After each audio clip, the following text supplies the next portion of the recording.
Senator, let's bring in Florida Republican Congressman and former Green Beret Michael Waltz. Congressman, we'll get back to Russia and Ukraine, but I want to get your thoughts, first of all, on this raid that took out the leader of ISIS. It looks very much like the bin Laden raid, that they've been going after him for a while. They developed some intelligence in early December and then carefully planned out this raid in the weeks since.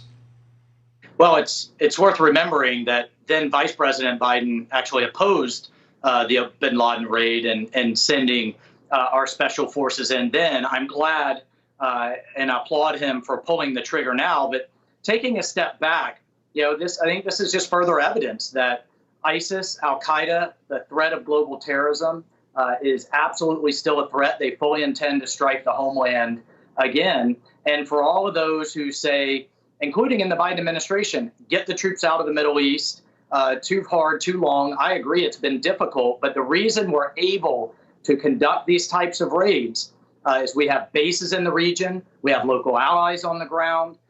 We have our special forces partnered with them, and all of the things necessary with our drones, airstrikes, and others to conduct this type of raid, because we have that forward presence. And my concern would be if you start seeing the administration say, look, we did over-the-horizon counterterrorism in Syria, we can do the same in Afghanistan, nothing to worry about there.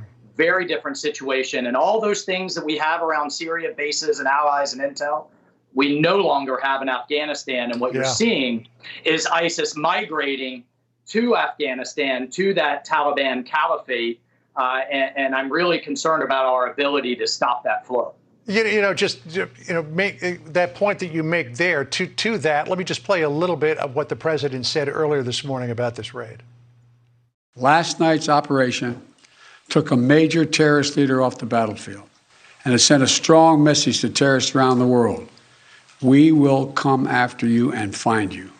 So to your point, Congressman, if you don't have the assets in Afghanistan or nearby, for that matter, if Al-Qaeda were to reconstitute itself, if the Taliban were to allow terrorist groups to move in, how do you deal with them in the same way that you dealt with ISIS in Syria?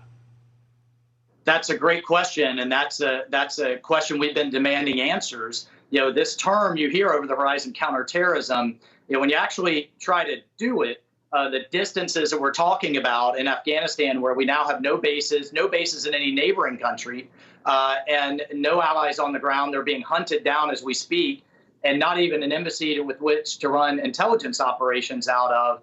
It becomes extremely difficult. And we demanded a plan from Congress in the last defense bill, and we're still waiting on it, on how they will actually do that. Meanwhile, the intelligence is clear.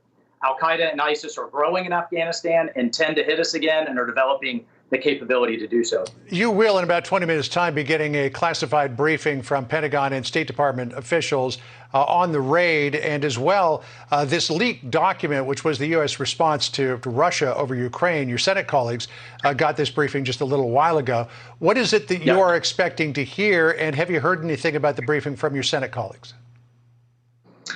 We haven't from my Senate colleagues necessarily, because they are doing this as a classified brief. But I have read that document, and here's the concern more broadly without getting into details. A lot of what we're proposing to the Russians in terms of arms control, transparency, short-range nuclear ballistic missiles and intermediate-range missiles, we should have dealt with as the Trump administration was dealing with it before we agreed to a New START, which is an arms control treaty the Russians have long wanted. Before we agreed to extend that, the Biden administration came in, just blindly gave it to them, and we could have dealt with a lot of these things then and should have dealt with them then. The other piece is, what are we doing to accelerate our aid and the types of lethal aid to the Ukrainians right now to help them in terms of any type of resistance after Russia invades? I think that's the only thing that's going to deter Putin at this point. If he believes this is going to be more bloody, more costly, and a possible quagmire for him militarily, then that may deter him in the first place. But on the economic sanctions side, guys, look, he knows the Germans at the end of the day aren't going to get on board, because when he put Nord Stream 2 in place, that was checkmate on NATO's consensus. They're totally dependent on Russia for its gas. Yeah, I mean, he could certainly pull the plug on them with just the flip of a switch. Congressman Michael Waltz, thanks so much. Appreciate you being with us today.